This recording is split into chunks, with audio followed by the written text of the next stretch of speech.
नमस्कार, मेरे चैनल पर आपका स्वागत है। आज हम इच्छा पूरी करने के तरीके इस संबंध में चर्चा करेंगे। हम सबके जीवन में इच्छाएं होती हैं और हम सब अपनी कुछ छोटी, कुछ बड़ी, सभी प्रकार की इच्छाओं को पूरा करना चाहते हैं और यह इच्छाएं ही हमारे जीवन की दिशा और दशा को निर्धारित करती हैं, क्योंकि वह इच्छाएं पूरी करने के प्रयास में ही हम हमारा पूरा पारिवारिक और सामाजिक जीवन व्यतीत करते हैं। कभी हम कुछ पाना चाहते हैं, कभी हम कुछ बनना चाहते हैं, कभी जो बनना चाहते थे पहले उसमें परिवर्तन कर लेते हैं, जो पाना चाहते थे वह इच्छा हमारी बदल जाती है। हम इच्छाओं में बदलाव भी करते हैं, लक्ष्यों में बदलाव भी करते हैं, पर इच्छाएं हैं और अनंत हैं और उन अनंत इच्छाओं को हम व्यक्तिगत प्रयासों से पूरा करना चाहते हैं। इच्छाएं पूरा करने का तरीका समाज द्वारा मान्यता प्राप्त, विधि द्वारा मान्यता प्राप्त होना चाहिए। तो हम किस मूलभूत तरीके से, किन तरीकों से अपनी इच्छाओं को पूरा कर सकते हैं? जीवन में इच्छाओं को पूरा करने के दो मूलभूत तरीके हैं। एक तरीका कहलाता है सक्रिय तरीका और दूसरा तरीका कहलाता है ग्राही तरीका। सक्रिय तरीके का तात्पर्य यह है कि यह वह तरीका है जिसमें हम खुद पहल करते हैं और अपने सपनों को पूरा करने की ओर कदम बढ़ाते हैं, मेहनत करते हैं, योजना बनाते हैं और एकाग्रता से उस योजना को पूरा करने का प्रयास करते हैं। उस योजना को पूरा करने के लिए जो आवश्यक परिश्रम होता है वह हम करते हैं। इसके माध्यम से हम कार्य करते हैं, कर्म करते हैं, इच्छाओं को पूरा करने के लिए प्रयास करते हैं, अपना ध्यान लगाते हैं, अपनी ऊर्जा अपने संकल्प को पूरा करने पर केंद्रित करते हैं और हम बाधाओं से लड़ना और आगे बढ़ना सीखते हैं और बाधाओं से लड़ते हुए आगे बढ़ते चले जाते हैं। उदाहरण के रूप में अगर आप नौकरी पाना चाहते हैं तो सक्रिय तरीका यह है कि हम नौकरी का, कौन सी नौकरी पाना चाहते हैं उसका लक्ष्य का निर्धारण करें, उसका तरीका खोजें, उसके लिए आवश्यक तैयारी करें, इंटरव्यू दें, जो भी और आवश्यक तरीका है उसके माध्यम से हम परीक्षा में बैठें और लोगों से संपर्क के माध्यम से हम हमारे उस लक्ष्य को प्राप्त करने का, उस नौकरी को प्राप्त करने का प्रयास करें। इसके लिए आवश्यक हो तो हम हमारी क्षमताओं में वृद्धि करने का प्रयास भी करते हैं। दूसरा तरीका है ग्राही तरीका। ग्राही तरीके का तात्पर्य है कि हमारे विचारों में खुलापन, भरोसा और हमारे प्रतीक्षा करने की क्षमता, जो वर्तमान में है उसे स्वीकार करने की इच्छा और बस वे थोड़ा संतोष।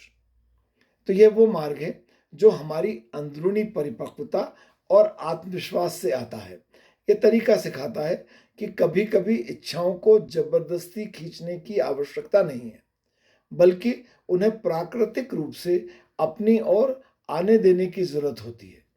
इसमें खुलापन होता है, अपने आप पर, अपने जीवन पर भरोसा होता है, एक धैर्य होता है, प्रतीक्षा करने की शक्ति होती है और जो है उसे हम पूरी तरह स्वीकृति प्रदान करते हैं कि बस यह है। यह वह तरीका है जो हमें सिखाता है कि हम भीतर से तैयार हों, तो जो हमें चाहिए वह खुद चलकर हमारे पास आता है। परंतु मेरी इच्छा से अगर मैं बात करूं तो मैं व्यक्तिगत रूप से ग्राही तरीके के स्थान पर सक्रिय तरीके के पक्ष में हूं, क्योंकि यह सचेत रूप से हमें हमारे जीवन से संबंधित आवश्यक लक्ष्यों को निर्धारित करने के लिए प्रेरित करता है। साथ ही वह हमें उसके लिए योजना बनाने और योजना पूरा करने के लिए आवश्यक क्षमता को विकसित करने के लिए भी प्रेरित करता है। और ये जो दूसरा तरीका है, ग्राही तरीका, जो है जिसे है उसे शांति से स्वीकार कर लें, ये तरीका धार्मिक आधार पर, अन्य आधार पर स्वीकार किया जा सकता है। इसको अभी इसके संबंध में अभिमत दिया जा सकता है, परंतु मेरा ऐसा मानना है कि यह व्यक्तिगत क्षमताओं के विकास को रोकता है।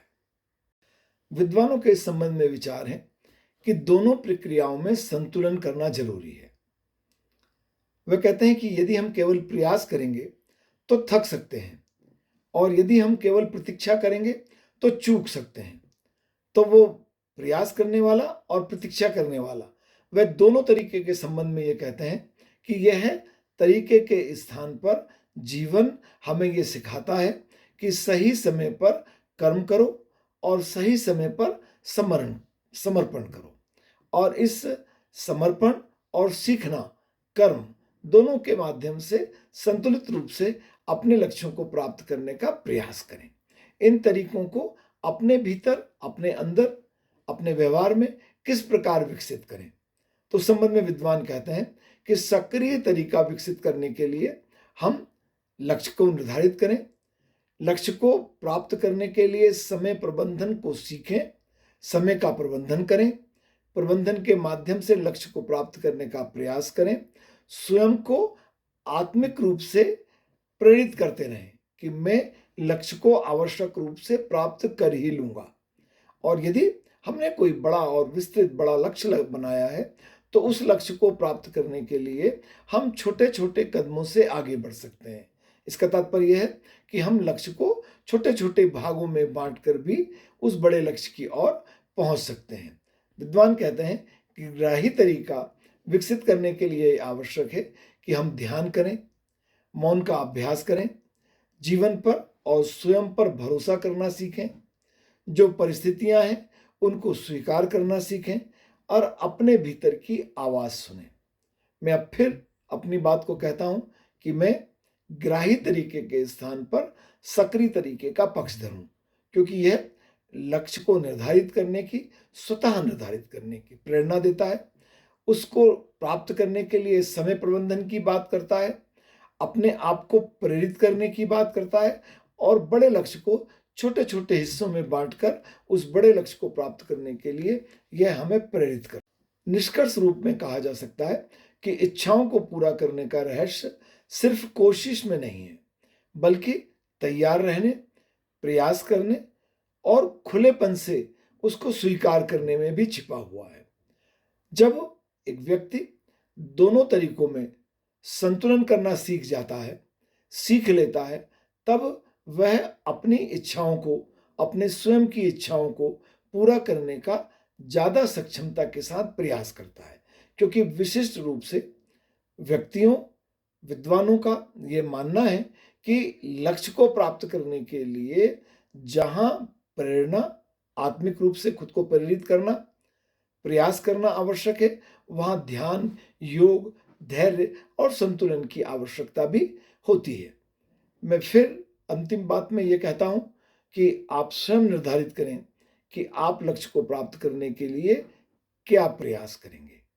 परंतु मेरे व्यक्तिगत मत के अनुसार मैं पुनः कहता हूं कि मैं सक्रिय तरीके के पक्ष में हूं, पर निश्चित तौर पर ग्राही तरीका हमें अपने आप पर धैर्य रखना, अपने आप पर नियंत्रण रखना, शांति से परिस्थितियों को सामना करना भी सिखाता है। इसलिए निष्कर्ष रूप में अंत में यह कहा जा सकता है कि दोनों तरीके, सक्रिय और ग्राही के संतुलन के माध्यम से हम हमारी इच्छाओं को पूरा करने का प्रयास कर सकते हैं, करना चाहिए। आपका बहुत धन्यवाद। यदि आप मेरे YouTube चैनल पर नए हैं तो मैं आपसे अपने चैनल को सब्सक्राइब करने का अनुरोध करता हूं।